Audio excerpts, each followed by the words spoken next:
Assalamualaikum warahmatullahi wabarakatuh. Salam. Om Swastiastu. Namo Buddhaya. Salam kebajikan. Perkenalkan, nama saya Nurul Fatul Faiza dengan NIM 220210205016 dari Prodi PG PAUD.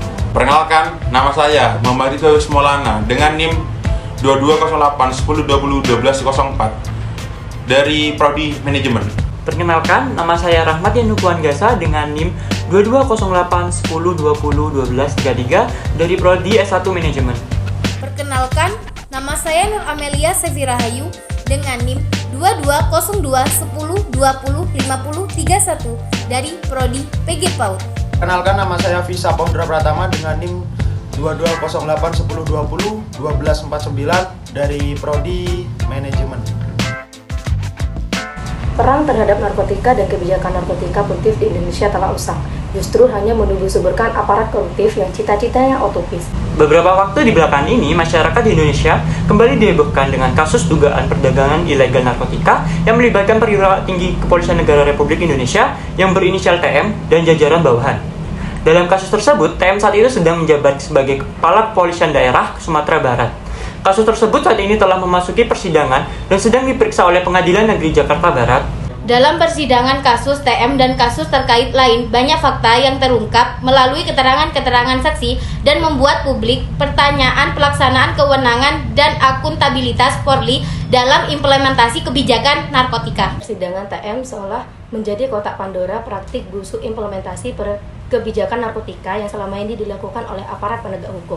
Khususnya pada saat ditangani oleh kepolisian, profil TM yang pernah memegang beberapa jabatan strategis di institusi Polri menjadi cermin buruk bahwa APH dalam posisi tinggi pun bisa menyalahgunakan kewenangan yang dimilikinya. Sebelumnya, dalam kasus Freddy Budiman pernah mengungkapkan bahwa terdapat keterlibatan oknum Badan Narkotika Nasional (BNN), Polri, dan Bea Cukai dalam peredaran narkotika yang dilakukannya.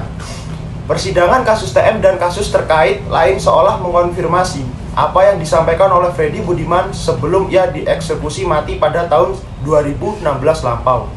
Berdasarkan hal tersebut, koalisi masyarakat sipil yang bergabung dalam jaringan reformasi kebijakan narkotika dan reformasi kepolisian memiliki beberapa catatan terkait permasalahan implementasi kebijakan narkotika yang menandakan pentingnya reformasi kebijakan narkotika dan reformasi polisi.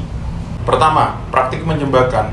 Dalam persidangan tanggal 1 Maret 2023, TM menyatakan ingin menjebak L dengan sabu-sabu. Niat menjebak L tersebut muncul lantaran L sempat memberikan informasi yang salah kepada TM pada tahun 2019. Fakta persidangan demikian mencerminkan bahwa perkara narkotika rentan direkayasa. Penjebakan berbeda.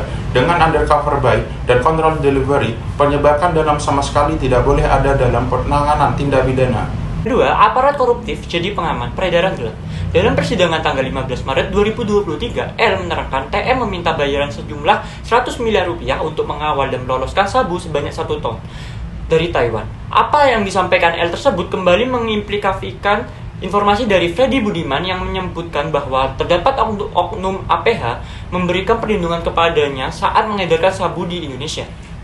Persesuaian keterangan L dengan Freddy Budiman seolah mengkonfirmasi praktik busuk penyalahgunaan kewenangan APH yang memberikan perlindungan kepada para bandar narkotika. Ini menandakan justru kebijakan narkotika ala-ala war on drug malah membusurkan keuntungan untuk aparat koruptif. Kalau saja negara mengendalikan ketat regulasi pasar narkotika, pasar gelap ini akan ditekan kemunculannya. Ketiga, dalam penyelewengan barang bukti narkotika, dalam persidangan tanggal 16 Maret 2023, TM menerangkan bahwa anggota polisi sudah biasa menyisihkan barang bukti narkotika untuk dihisap-hisap sendiri dan lain sebagainya. Selain itu, TM sendiri diduga memerintahkan anak buahnya Kapolres Bukit Tinggi D untuk menggantikan barang bukti sabu-sabu menjadi tawas. Barang bukti yang disisihkan dari hasil pengungkapan kasus tersebut kemudian diduga akan dijual kembali oleh komplotan TM. Maladministrasi penanganan perkara narkotika. Keinginan TM untuk menjebak L menggunakan bawahannya D karena L telah memberikan informasi yang salah kepada TM, sehingga TM mengalami kerugian miliar rupiah. Penjebakan tersebut dinisialir agar dilakukan dengan metode undercover buying atau pembelian terselubung. Pasal 79 UU Narkotika telah mengatur bahwa teknik undercover buying harus disertai dengan surat izin pimpinan. Upaya TM menjebak L karena motif pribadi jika dilakukan dengan metode pembelian terselubung jelas tidak sesuai dengan ketentuan pasal tersebut. Berdasarkan hal-hal tersebut, kasus TM sejatinya merupakan cerminan bagaimana rekayasa kasus narkotika bisa dengan mudah dilakukan oleh APH menggunakan kewenangan yang dimilikinya. Jargon perang terhadap narkotika bahkan tak juga ditegakkan aparat sendiri. Kebijakan narkotika borok paling nyata tidak akuntabelnya proses hukum oleh aparat. Justru perang terhadap narkotika dan kebijakan punitif yang dihadirkan menumbuh suburkan peredaran gelap yang dilakukan aparat karena sangat menggiurkan secara ekonomi. Hal ini menandakan dalam pasar narkotika yang tidak terregulasi, yang mengendalikan pasar adalah pelaku kriminal dan pelaku aparat koruptif.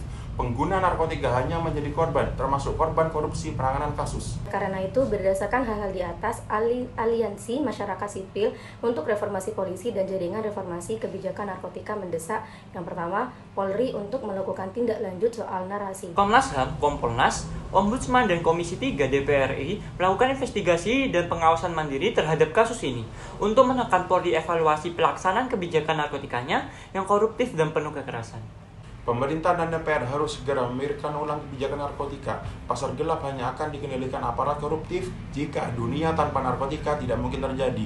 Sehingga kebijakan narkotika harus dengan dekriminalisasi pemakaian, penguasaan, dan pembelian narkotika untuk kepentingan pribadi. Pemerintah dan parlemen segala melakukan revisi hukum acara yang memuat safeguard mekanisme pengaturan penanganan perkara narkotika dalam hukum acara pidana, termasuk soal kewenangan teknik investigasi khusus perkara narkotika.